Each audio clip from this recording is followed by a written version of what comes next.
Not you again! So today we're going to be taking a look at Hook on the Super Nintendo. Now, when I told Tracy that I'm going to be reviewing this game, she kind of freaked out because Hook is my favorite movie of all time! So Aaron asked me to share a little bit about the movie before we get into the game.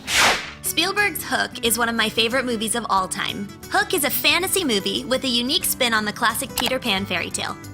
In the film, Peter Pan, or Peter Banning as the movie starts out, is played by a very grown-up Robin Williams. The tale follows his journey from our modern world back to Neverland to save his children, who have been captured by Captain Hook. Along the way, Peter unwittingly embarks on a parallel journey to recapture his memories and identity as the Peter Pan. Oh, there you are, Peter. When it comes to Neverland fans, this one's got it all. Pirates, fairies, mermaids, lost boys, evil, romance, tragedy, and tons of heart. You've grown up. You promised never to grow old. Some of the most iconic characters that come to mind are Maggie Smith as Wendy, Bob Hoskins as Smee, and Julia Roberts as Tinkerbell. Dustin Hoffman will always be the one and only Captain Hook. Dante Bosco plays Rufio, King of the Lost Boys, which was an original character to the Neverland fandom.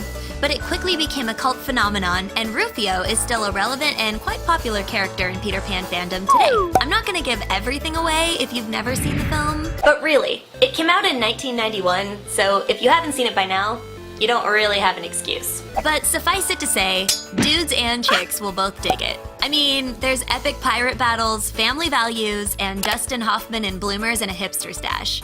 What more could you want?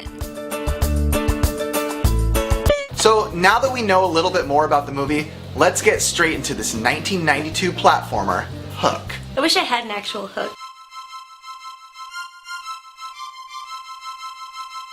So I had never played this game prior to deciding to review this, so when I popped the game in, I did not know what to expect, and, well, what I got was pure beauty.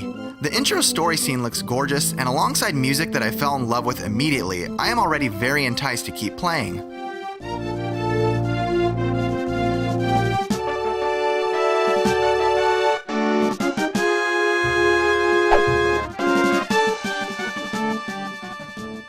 This to me had the perfect Super Nintendo feel right off the bat. So there really is something special about a Super Nintendo game that executes that perfect graphics/music combo. I don't know what it is, but it gives me that perfect 16-bit feel. Being such a fan of the movie is a little bittersweet for me. It's nice to see some of the characters I love return for the game, but also a little weird to see random people thrown in as fillers. But it didn't bother me as much as I'm not a hardcore Hook fan. Something I absolutely loved here was the changing environments on the first level.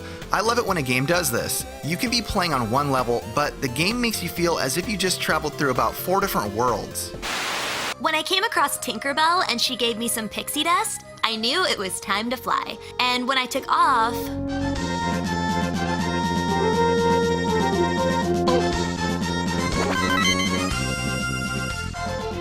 Wow. The music that was playing, along with the way Peter's animation looked, was breathtaking. I truly felt as if I was on an adventure exploring an open world. The game almost made me forget I was playing a video game. I agree with you 100%. This blew me away. So after all my gushing, it's time to move on to the main flaw in this game, the gameplay. Now, it's not horrendous or anything, but just a little hard to master your maneuvers. The control is very floaty and can feel slow sometimes, especially if you are not holding the run button. But it's really hard to critique the game by calling Peter floaty, because technically Peter really does float and fly. There's a sword you can get that gives you the ability to project a beam that is very Zelda-esque.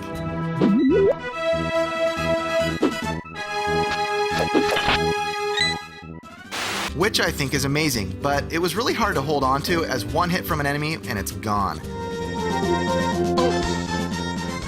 The levels are all very fun and well laid out and do remind me quite a bit of the movie.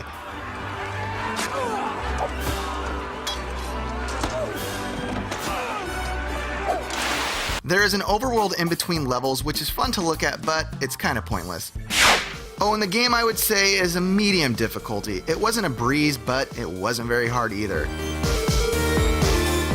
And well, the game ends just the same way as the movie did. And yes, Rufio also gets shanked here as well.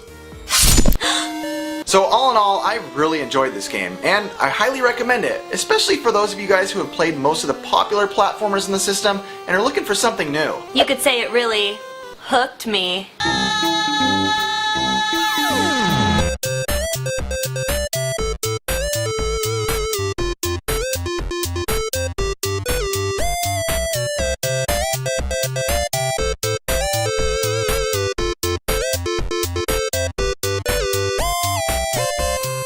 No one to tell us no, or where to go, or say we're only dreaming. That's not even Hook.